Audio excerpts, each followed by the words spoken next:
Good evening. God created man and man created machines, and created machines created unimaginable world.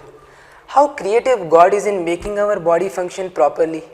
He set our nose just above our mouth so that we can smell before we eat, or many times we would have taken foul smelling food and vomit. The human nose can detect about 1 trillion smells. Our heart beats more than 3 billion times in our average lifespan. 1.4 kilograms of our brain with 1 lakh miles of blood vessels are packed within our skull. What an amazing creativity of God. Friends, creativity has to be learned from the Creator, the God. Creativity of the great men is making us fly in air resisting gravitational force, making us do warfare underwater using submarines, pose counter challenges to diseases, endemics and pandemics. We can understand how significant creativity is. I strongly advocate that creativity is the mother of solutions. We the human beings are being dominated by adversities, as our fecklessness has given no room for creativity. In the absence of creativity, no solutions can be found. As a result, we continue to swim in the ocean of obstacles, leaving the boat of creativity having no sight of shore. You may say that creativity is inferior, but if you are creative, it makes you superior to all. Neuroscience says that the right side of the brain helps us to think creatively. How many of you know this? How many schools tried to tell this fact to their students? Very few. Actually, very few. I feel I am very lucky as our school Paramita made NLP mandatory. Hence, I am able to find the fact that right side of the brain is the source of creativity. I know I have to balance both the brains thanks to Paramita NLP program. One question arises at this context. Can creativity be nurtured? Can creativity be taught? Let me answer. It can be nurtured, but it can't be taught. In my opinion, gaining creativity is not a process of learning, but it is a process of unlearning. Yes, it's true. If you want to be creative, you have to unlearn many things. I am a student. If I want to be creative, I have to unlearn the following. First, I should understand that repetitive reading is not going to help me become genius. It may bless me with good marks, but never makes me creative. I should unlearn reading for marks. I think most of the parents too should unlearn the habit of forcing their children to score high ranks. Then I should unlearn memorization. Memorization never makes us just sweet memories. It kills creativity. The school should unlearn lecture method of teaching, which makes the student passive learner.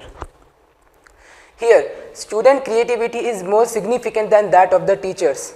I do repeat, student creativity is more important than that of the teachers. Please give us chance to explore the content, not the eloquence and not the command of the teacher. We may commit mistakes, we may commit Himalayan blunders, but these blunders might be the seeds of creativity. If Edison hadn't committed 10,000 blunders, the invention of bulb mightn't come into existence.